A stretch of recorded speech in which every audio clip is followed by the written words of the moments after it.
Assalamualaikum warahmatullahi wabarakatuh. Perkenalkan, nama saya Yohana Novela, NIM C24190038. Di video kali ini, saya akan menjelaskan tentang cara-cara pengerjaan dari Labcom Analisis Makanan Praktikum Biologi Perikanan. Nah, di sini sudah ada data nomor ikan, panjang total, bobot ikan, jenis kelamin, TKG, panjang usus, organisme, dan jumlah organisme per ulangannya. Nah, untuk yang kita cari itu ada ada 4, yaitu ada IP dan luas relung, tumpang tindih, hubungan volume dan panjang tubuh, terus ada panjang usus relatif. Nah, untuk IP, Index Preponderance, itu kita menyalin dahulu data-data yang telah didapatkan pada soal yang tadi bersama dengan ketentuan dari volume masing-masing organisme. Nah, di sini sudah ada ketentuan masing-masing organisme yang telah diberikan oleh asisten sebelumnya. Kemudian di sini ada tabel yang telah kita salin dari data soal. Nah, untuk yang pertama itu kita menyesuaikan dahulu nama organisme dengan ketentuan nama organisme yang telah diberikan sebelumnya. Nah, untuk kesesuaian nama itu kita memasukkan rumus if jika namanya itu match itu sesuai antara organisme yang ada di tabel soal dengan organisme yang yang ada di tabel ketentuannya. Nah, memasukkan rumus dengan if buka kurung match, klik data organismenya, setelah itu blok seluruh data organisme, kemudian di string dan koma dan masukkan 0. Selanjutnya tutup kurung dan beri anotasi sesuai jika organisme dan ketentuan di tabel organismenya ini sesuai, dan jika tidak sesuai itu akan keluar tanda bintang. Nah, setelah itu tutup kurung, kemudian enter. Nah, setelah data ini itu didapatkan, kita drag ke bawah dengan mendrag semuanya, kemudian paste formula. Nah, selanjutnya untuk tabel berikutnya itu ada nama unik. Nama unik ini dicari dengan memasukkan nama organisme, kemudian tanda dan, untuk memberi kode nomor jenis ikan. Nah, yang pertama ini ada nama untuk Nitzia J1 berarti nama organisme, kemudian dan nomor ikan J1-nya. Kemudian setelah ini didapatkan, kita drag ke bawah atau copy formula. Nah, selanjutnya itu mencari rata-rata. Mencari rata-rata itu lumayan gampang, yaitu dengan memasukkan rumus average pada jumlah organisme pertama, jumlah organisme kedua, dan jumlah organisme ketiga. Seperti yang baris pertama ini, untuk jantan pertama, organisme Nitzia, itu rata-ratanya kita masukkan seperti yang tertera pada layar, kemudian diantar. Setelah ini tuh didapatkan, kemudian di-drag secara otomatis, data akan terisi semua. Selanjutnya untuk volume jenis ini memasukkan rumus volume lookup, kemudian buka kurung dan memasukkan data organismenya. Contohnya di sini untuk tabel yang pertama itu ada Nitzia, kemudian koma, memblok data organisme dan volume yang telah ditentukan, itu diblok semua, kemudian di string, dan masukkan 2. Kenapa angka 2? Yaitu karena yang kita cari itu adalah volume. Nah, di tabel ketentuan ini, dia itu terletak di sel nomor 2, di kolom nomor 2. Nah, selanjutnya itu kita masukkan false dan tutup kurung, kemudian di enter, setelah didapatkan yang pertama, dan di drag ke bawah. Nah, dapat hasil semuanya. Setelah itu, untuk mencari volume rata-rata. Nah, volume rata-rata ini yang main gampang, yaitu dengan mengkalikan rata-rata dengan volume jenis. Pengerjaan untuk pengisian data tabel itu sudah selesai. Kemudian kita membuat tabel jenis organisme baik jantan dan betina. Nah, untuk langkah pertama itu kita mendrag dahulu semua organisme yang ada di sini. Kita drag semuanya yang jantan. Nah, kemudian itu di copy. Setelah itu kita pilih organisme yang sama dengan menggunakan sort and filter yang di sini, sort A to Z. Kemudian dia akan terurut nantinya ada Bidulpia, Chaiteros, Cynodiscus, Crustacea, Nitzia, dan yang terakhir itu ada Thalassionyma. Nah, ini merupakan organisme yang jantan dan ini merupakan organisme yang betina. Caranya sama, pakai sort and filter tadi. Untuk betina itu ada 1, 2, 3, 4, 5, 6, 7, 8 organisme, dan untuk jantan itu ada 7 organisme. Nah, untuk langkah pengerjaan pertama itu kita memasukkan sebenarnya di Nitzia itu ada berapa gitu. Di Budulpia itu ada berapa untuk pengambilan jantan pertama. Nah, untuk rumusnya itu kita memasukkan rumus perumpamaan if error, buka kurung, VLOOKUP, kemudian kita masukkan lookup value-nya itu ada jenis organisme, dan di sini itu ada Bidulpia. Berarti buat yang pertama itu Bidulpia dibacanya ke samping, makanya kita menstring di bagian baris. Kemudian untuk J1 itu kita bacanya ke bawah untuk pengambilan jantan pertama. Nah, kita menstringnya di bagian kolom. Nah, selanjutnya kita kasih koma, dan untuk tabel array-nya itu kita masukkan dari nama unik ke rata-rata. Nah, untuk yang jantan saja ya, soalnya data yang pertama itu data jantan. Nah, sampai ke baris 66. Nah, setelah masukkan tabel array itu kita string juga, kemudian dikasih 5 karena yang kita cari di sini tuh kan merupakan rata-rata dari pengambilan J1. Berarti yang rata-rata itu terletak pada tabel kelima, 1, 2, 3, 4, 5. Nah, kemudian false. Nah, false ini tuh kayak perumpamaan kalau seandainya itu dia tidak ada, dia itu kosong gitu. Terus di enter. Nah, untuk yang pertama ini pengambilan jantan pertama itu terbukti kalau Bidopia itu tidak terambil pada jantan pertama. Bidopia terambil pada jantan keempat gitu. Selanjutnya kita sebenarnya ini kalau sudah dapat yang pertama itu kita tinggal drag terus ke samping, nah terisi semuanya. Nah selanjutnya untuk mencari sigma V. Nah sigma V ini kan berarti volume dari jenis organisme yang pertama itu Bidopia ya. Bidopia dibagi dengan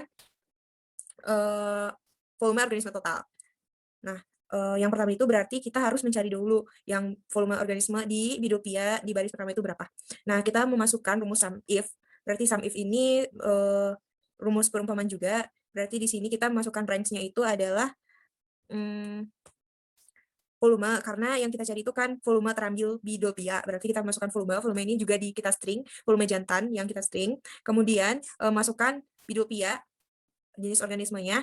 Kemudian yang masukkan adalah nama organismenya yang keseluruhannya. Nah, setelah itu kita enter. Nah, didapatkan hasilnya 0,0070. Berarti volume organisme Bidopia itu yang terambil pada percobaan ini itu 0,070. Nah, begitu seterusnya untuk Chaiteros dan Chosnidiascus. Untuk kursitasnya juga sama. Nah, untuk setelah semuanya itu didapat datanya, kita totalkan dengan menggunakan rumus sum. Selanjutnya kita mencari VI. VI ini adalah rumusnya volume dari organisme yang pertama ini dibagi dengan volume total. Untuk semua organisme itu dicari dan kemudian disum. Nah, untuk OI ini kan berarti kejadian terambilnya organisme yang pertama. Kalau di sini Bidopia berarti kejadian terambilnya Bidopia dibagi dengan kejadian terambil total gitu. Berarti kita harus mengetahui dulu kejadian terambilnya itu berapa. Nah, untuk rumus otomatis di Excel itu kita lebih gampangnya menggunakan rumus count. Di sini memasukkan rumus count A dari kejadian terambil Bidopia itu yang bagian terisi itu dikurang dengan count blank, itu baris yang Bidopia juga. Selanjutnya kita bagi dengan kejadian terambil semua organismenya, yaitu dengan memasukkan kepala tabelnya. Kemudian dikali 100. Nah, ini juga sama, tapi kita pakai yang baris di Chaiteros. Nah, kemudian ini di sum. Dan untuk mencari VI dan OI itu kita tinggal mengkalikan VI dengan OI-nya saja. Nah, ini. VI tinggal dikali dengan OI. Nah, kemudian index preponderance. Index preponderance ini kan berfungsi untuk menentukan jenis makanan ikan itu termasuk makanan utama, makanan pendamping, dan makanan pelengkap, dan makanan tambahan. Nah, untuk rumusnya itu yaitu VI dikali OI dibagi dengan sigma VI kali OI dikali 100. Nah, didapatkan 2,36 untuk Bidopia, kemudian di drag ke bawah dan di sum. Dan PIJ itu rumusnya berarti volume terambilnya organisme ke I dibagi dengan volume organisme total, itu 100 atau bisa 1. Dan PIJ kuadrat ini tinggal mengkuadratkan PIJ-nya saja. Nah, sebenarnya ini tabelnya itu buat mempermudah kita. Di sini ada tabel jenis organisme dan indeks preponderance. Kita tinggal mengcopy yang di sini, indeks preponderance. Nah, itu dimasukkan di sini. Selanjutnya itu buat mempermudah melihat proporsinya itu kita menggunakan pie chart. Di sini ada 5 kriteria yang dimasukkan di pie chart, yaitu Chinodiscus, Nitzia, dan Rhizoleucenia, Thalassionema, dan lainnya ini dapatkan dari organisme-organisme yang ada itu yang presentasinya itu kecil di bawah 4%. Itu kita masukkan ke lainnya. Nah, setelah itu kita membuat pie chart. Pie chart ini dibuat dengan menggunakan ini, pie chart, terus 2 dimensi pie chart. Nah, kemudian kita klik, setelah itu kita select data. Untuk Y-nya itu kita masukkan index preponderance, dan untuk horizontalnya itu kita masukkan jenis organismenya. Nah, setelah itu tuh kita edit pakai format data point. Pattern, kemudian kita edit. Nah, untuk yang ini tuh menampilkan 15% itu kita format data label. Nah, kemudian ini kita centang yang percentage dan show leader line dan outside and supaya presentasinya itu di luar kayak di sini. Dan biasanya ada yang di dalam. Nah, ini tuh kita bikin di luar supaya itu presentasinya itu jelas ya. Nah, selanjutnya itu kita gunakan format IPB. Times Roman 11. Nah, untuk interpretasinya untuk yang jantan ini berdasarkan presentasi indeks preponderance, maaf.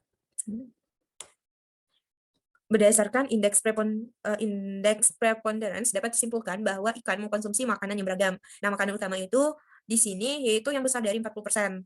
Nah, itu ada Rhizosolenia. Kemudian ada makanan pelengkap ikan adalah potongan-potongan Coscinodiscus dengan persentase 15% dan Knizia 8% dan Thalassionema itu 32%. Jadi untuk makanan pelengkap itu ketentuannya terletak pada 4-40%. Nah, untuk makanan tambahan itu yang kurang dari 4%, yaitu makanan lainnya ini. Nah, selanjutnya untuk betina itu caranya sama ya, tapi yang di blok nanti itu data yang betina. Nah, untuk indeks preponderansi itu didapatkan bahwa makanan utama ikan betina itu adalah Tintinopsis dengan presentasi 65,5116%. Kemudian untuk makanan pelengkap itu ada diatom dengan persentase 10%, Thalassionema dengan persentase 5%, Rhizosalenia dengan persentase 7%, dan makanan lainnya merupakan makanan tambahan. Jadi dapat disimpulkan di sini makanan ikan jantan dan ikan betina itu berbeda. Yang di jantan itu makanan utamanya itu tadi ada Rhizolocenia, dan untuk betina itu makanan utamanya itu ada Tintinopsis. Nah, di sini kita mencari buah selung. Buah selung ini itu kayak formula yang digunakan untuk menentukan ikannya ini makan berbagai jenis makanan atau hanya satu makanan saja. Jadi untuk menentukan keberagaman jenis makanannya ikan. Nah, untuk proses lulungnya ini ada tabel yang kita bikin, itu ada untuk yang BA untuk jantan dan betina, BI untuk jantan dan betina. Nah, BA ini tuh ruas lulungnya ya. Jadi rumus ruas lulungnya itu 1 per JIB kuadrat untuk yang betina atau JIJ kuadrat untuk yang jantan. Nah, sini kan 1 per kita masukkan sum JIJ untuk yang betina, untuk jantan dulu, berarti sum dari JIJ kuadrat, 1 per sum dari JIJ kuadrat, kemudian untuk yang betina itu 1 per sum dari JIB kuadrat. Nah, untuk BI-nya ini kita menggunakan rumus N dikurang 1, BA dikurang 1 per N dikurang 1. N itu adalah jumlah organisme. Nah, jumlah organisme di sini kan kalau untuk jantan itu ada 7 ya. 7 berarti BA di sini 3,7251 dikurang 1 per 7 dikurang 1. Nah, didapatkan hasilnya 0,4542. Nah, untuk yang betina itu 1 per JIB kuadrat. Sum dari JIB kuadrat. Nah, untuk PI-nya itu berarti jumlah individu betina dikurang 1, tutup kurung, dibagi dengan, BA untuk betina dikurang 1, dibagi dengan jumlah individu betina dikurang 1. Nah, untuk interpretasinya itu didapatkan di sini. Ruas selung antara jantan dan betina itu cukup kecil ya, mendekati 0, 0,4 sama 0,2. Nah, di sini tuh berdasarkan tabel di atas, ruas selung makanan ikan jantan 0,4542 dengan standarisasi 3,7251 dan ruas selung makanan ikan untuk betina itu 0,2221 dengan standarisasi 25546. Nah, nilai ruas selung ini terletak di antara rentang 0 sampai 1. Jika mendekati 0 itu ruas selungnya itu sempit, jika mendekati 1 itu ruas selungnya itu luas. Nah, ini tuh mendekati 0 ya, berarti ruas selungnya itu sempit. Jadi dapat disimpulkan ikannya ini makanannya itu tidak begitu beragam. Nah, untuk tumpang tindih itu kita menggunakan jenis organisme yang syaratnya itu harus ada di ikan jantan dan harus ada juga di ikan betina. Nah, organisme yang ada di ikan jantan maupun dan ikan betina itu ada 5. Ada Chastinodiscus, Crustacea, Knizia, Rhizosalenia, dan Thalassionema. Nah, untuk melengkapi tabel ini itu ada PIJ kuadrat, PIB kuadrat, PIJ kali PIB, dan ini ada tumpang tindihnya yaitu CH. Nah, kita kok tinggal copy aja PIJ yang telah kita cari tadi. PIJ dan PIJ kuadrat itu kita copy. Terus PIB dan PIB kuadrat juga kita copy value, kemudian pindahkan ke tumpang tindih yang ini. Nah, di sini kita cari PIJ dikali PIB-nya, tinggal mengkali seperti biasa. Nah, selanjutnya itu kita sum semua. Nah, masukkan rumus ke tumpang tindihnya, yaitu 2 kali PIJ dikali PIB. Nah, ini sum dari PIJ kali PIB dibagi dengan PIB kuadrat ditambah PIJ kuadrat. Nah, didapatkan hasil 0,3568. Nah, ini tuh sebenarnya supaya kita mempermudah saja ya melihatnya. Nah, untuk interpretasinya itu nilai tumpang tindih ikan jantan dan betina itu 0,3568. Nah, semakin mendekati 0 itu tumpang tindih maka makanan yang dimakan ikan baik jantan maupun betina itu cukup berbeda sehingga jarang terjadi kompetisi perebutan makanan antara jantan dan betina. Nah, jadi itu kebalikan sama ruas selung ya. Kalau ruas selung itu mendekati 0 itu semakin sempit. Kalau kalau tumpang tindih ini mendekati 0 berarti tidak terlalu terjadi perebutan makanan antara ikan jantan dan betina. Nah, untuk selanjutnya itu ada hubungan volume dan panjang ya. Nah, di sini tuh kita mencoba mengurutkan dahulu data-data dari jantan, terus betina. Nah, sebenarnya datanya itu kita salin dari sini sampai panjang usus, jantan betina semuanya itu di-drag sebenarnya, kita copy ke hubungan VL-nya ini. Nah, setelah itu tuh, kenapa ini bisa hilang. Nah, kan di sini ada tabel-tabel yang kosong, jadi untuk 359-nya ini kita, delete aja gitu, sampai yang terisi aja yang ada gitu. Terus, setelah didapatkan, itu didapatkan tabel yang ini tuh kita salin juga ke sini untuk melengkapi tabelnya. Di sini tuh kita sebenarnya tinggal copy-copy dari data yang sebelumnya. Yang perlu kita cari di sini itu, volume rata-ratanya. Nah, volume rata-ratanya itu seperti, kita juga memakai rumus sum if lagi itu sebenarnya untuk menentukan di nomor ikan segini itu volumenya berapa gitu. Jadi sum if itu bisa dibilang rumus yang berfungsi untuk melihat secara acak di Excel pada suatu rentang tertentu. Nah, rentang yang digunakan di sini itu adalah volume rata-rata. Nah, jadi di sini kita menggunakan rumus sum if, kemudian buka kurung, kemudian masukkan rank. Rank yang dimasukkan itu nomor ikan, mulai dari J1 sampai dengan B58, betina 58, kemudian kita masukkan kriterianya. Kriteria di sini ada J4, berarti untuk volume J4 itu berapa gitu. Kalau pembacanya itu di sel yang terlihat pada layar. Kemudian sum range-nya itu volume rata-rata. Jadi sum range itu berfungsi untuk yang mau kita cari itu apa. Nah, setelah itu kita telah dapatkan ini, kemudian drag ke bawah dan didapatkan pada seperti pada tabel. Kemudian kita ini tuh sebenarnya masukkan rumus intercept dari jantan dan intercept dari betina. Nah, ini tuh sepertinya ada enggak nih. Nah, intercept dari jantan itu kita masukkan rumus, sebenarnya ini bacanya intercept dari Y, X. Nah, Y itu adalah volume rata-rata, itu kita string. Kemudian panjang totalnya itu X juga kita string. Nah, untuk jantan saja yang dahulu, kemudian enter, nah dapatkan untuk A-nya itu ada 0,0001, kemudian untuk B-nya ini adalah slope. Jadi kemiringan sebenarnya. Rumusnya sama kayak tadi kita pakai string untuk data X dan data Y-nya, ini Y, ini X, berarti volume rata-rata Y, panjang total X. Nah, didapatkan hasil min 0,00000002. Nah, ini regresi kuadratnya itu menggunakan rumus RSQ, kemudian masukkan juga Y dan X-nya di string, kemudian begitu pula untuk betina berarti tinggal memblok yang betina, kemudian total itu memblok total betina dan jantannya. Nah, ini tuh sebenarnya untuk mempermudah pembacaannya saja.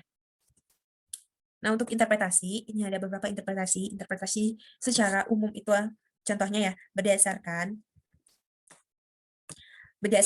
data yang didapatkan dari total menyatakan setiap penambahan satu satuan panjang tubuh ikan mempengaruhi volume makanan sebesar 0,00000043. Nah, itu didapatkan dari sini. Jadi berdasarkan setiap pertambahan panjang satu satuan itu mempengaruhi volume makanan sebesar 0,000003. Nah, setelah itu untuk interpretasi jantan juga sama seperti itu, tapi disesuaikan juga sama tabelnya ya.